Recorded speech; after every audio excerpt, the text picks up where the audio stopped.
Trump انتظامیہ نے ہر حربہ استعمال کر کے دیکھ لیا کہ شاید پاکستان ڈر جائے، اور پاکستان کے شہروں کو ڈرون حملوں سے تباہ کرنے کی دھمکیاں بھی دی گئیں، لیکن ادھر باجوہ انتظامیہ نے ہر سوال کا جواب اسی زبان میں دیا جیسا ٹرمپ انتظامیہ کا رویہ رہا۔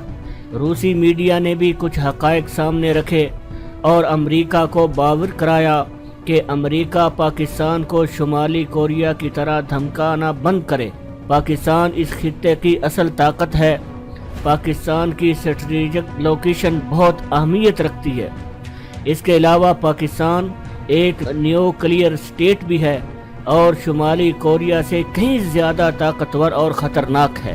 اب ٹرمپ انتظامیہ مکمل طور پر ہر چیز دیکھ کر پاکستان کی روس کے ساتھ بڑھتی قربتیں، یورپی ممالک کے چین کے ساتھ بڑھتے تعلقات، ترکی جیسے اتحادی کا ہاتھ سے نکل جانا وغیرہ امریکہ کے لیے پریشان کن ہے۔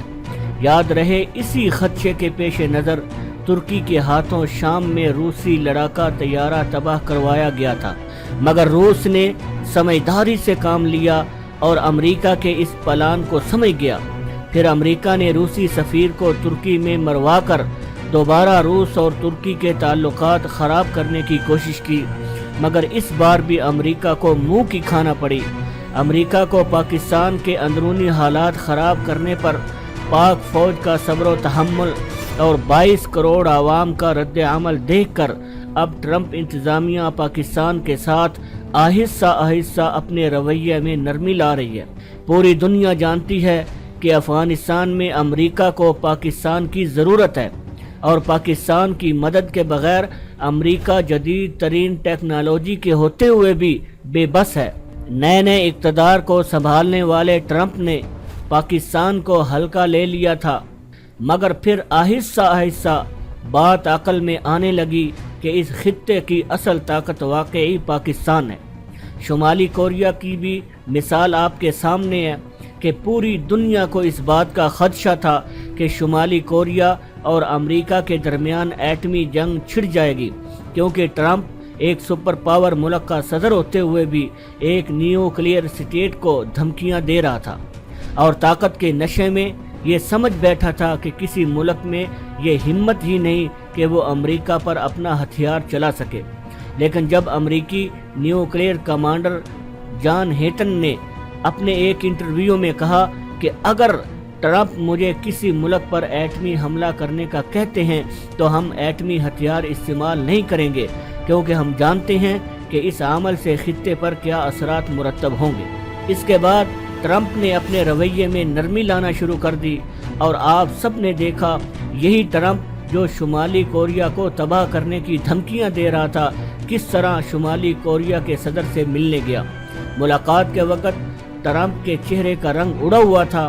ملاقات کے بعد ٹرمپ نے اپنی قوم سے کہا کہ اب وہ سکون کے ساتھ سوئے، کیونکہ اب شمالی کوریا امریکہ کے لیے خطرہ نہیں رہا۔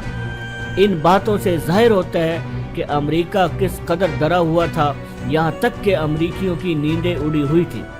اگر شمالی کوریا جیسا ملک امریکہ کے لیے اس قدر خطرناک تھا، جس کے پاس نہ تو اتنی بڑی فوج تھی، نہ ہی پاکستان جتنے ایٹمی ہتھیار، پاکستان کی تینوں افواج شمالی کوریا کی تینوں افواج سے کہیں زیادہ جدید اسلحے سے لیس ہیں، اسی لیے روسیوں نے امریکہ کو خبردار کیا کہ امریکہ کا مفاد اسی میں ہے کہ پاکستان سے اچھا برتاؤ رکھے۔ ٹرمپ کی طرف سے جو گیدڑ بھبکیاں پاکستان کو ماری گئیں وہ کارگر ثابت نہ ہوئیں۔ Pakistan army chief general Qamar Javed Bajwa نہایت جرأت کے ساتھ ٹرمپ کو اسی کی زبان میں جواب دیا۔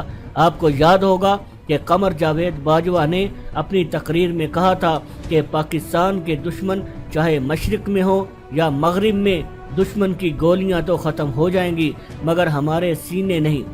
جہاں تک میں جانتا ہوں جنرل قمر جاوید باجوہ وہ واحد آرمی چیف ہیں جنہوں نے مغرب میں موجود دشمنوں کو واضح پیغام دیا۔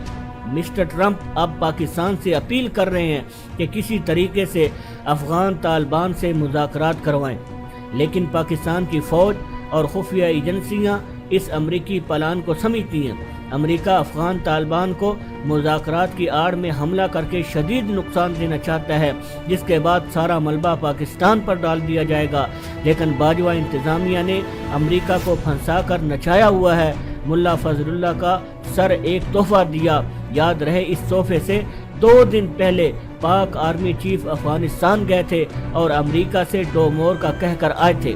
یہ وہی امریکہ ہے جو پاکستان کی قربانیوں کو نظر انداز کر کے مسلسل ڈومور کا مطالبہ کرتا آیا ہے، مگر باجوہ صاحب کو سلام جنہوں نے ایک نہ سنی۔ امریکہ نے یہ تحفہ پاکستان کو اس لیے دیا کہ پاکستان اس کے بعد امریکہ سے تعلقات بہتر کر لے گا۔ 2018 کے آخر یا 2019 کے شروع میں امریکہ ہر صورت بھاگے گا۔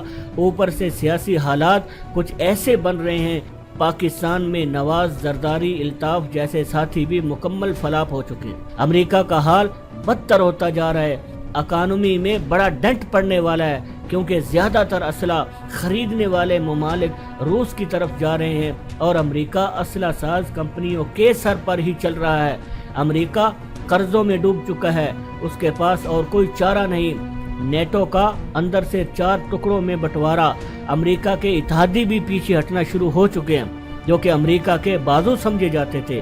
یہ سب چیزیں اس بات کی علامت ہیں کہ امریکہ اب زیادہ دیر سپر پاور نہیں رہے گا۔ تو اب آپ پاکستانی عوام سے گزارش ہے کہ متحد رہیں اور اپنی فوج پر یقین رکھیں۔ دشمنوں کے ساتھ ساتھ غداروں کا بھی صفایا ہوگا اور پاکستان کی عوام کی امنگوں کے مطابق ہوگا۔ ایسا کوئی معاہدہ نہیں ہوگا جس کا نقصان پاکستان یا پھر اس کی عوام کا ہو۔ اس وقت اپنے اداروں کو ہر صورت سپورٹ کرے، بے شک مضبوط ادارے ہی ملک کو مضبوط کرتے ہیں۔